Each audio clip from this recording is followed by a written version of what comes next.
নানা আয়োজনে জাতীয় দিবস উদযাপনের প্রস্তুতি নিচ্ছে সংযুক্ত আরব আমিরাত। এরই মধ্যে দেশটি সেজেছে রঙিন সাজে।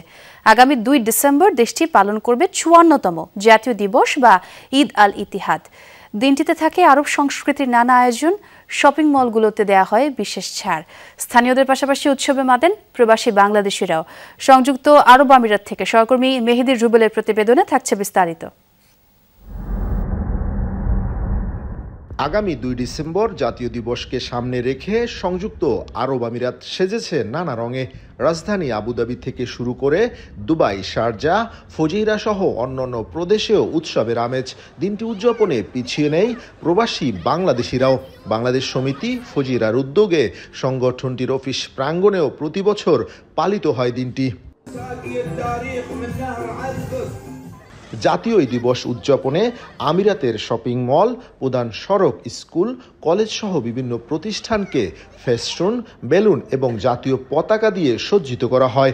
আয়োজন করা হয় ন্যাশনাল ডে ফ্যাশন শো সহ আরব সংস্কৃতি ঐতিহ্যের নানা রকম বর্ণাঢ্য অনুষ্ঠান। শপিং মলগুলোতে থাকে বিশেষ মূল্য ছাড়। বাংলাদেশি সবাই মিলে আমরা এই দিনটা উদযাপন করতেছি।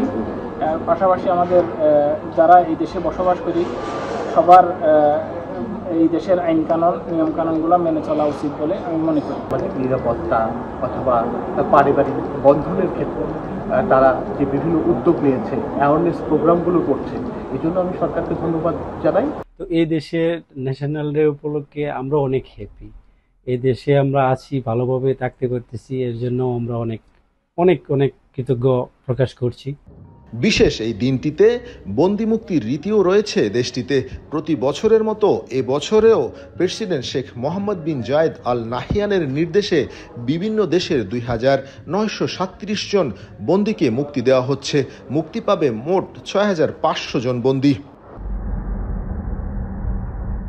বিশ্বের বিভিন্ন প্রান্তের লাখ লাখ মানুষ সংযুক্ত আরব আমিরাতে বসবাস করেন, তাই তাদের জাতীয় দিবসের আনন্দ ভাগ করে নেন প্রবাসীরাও।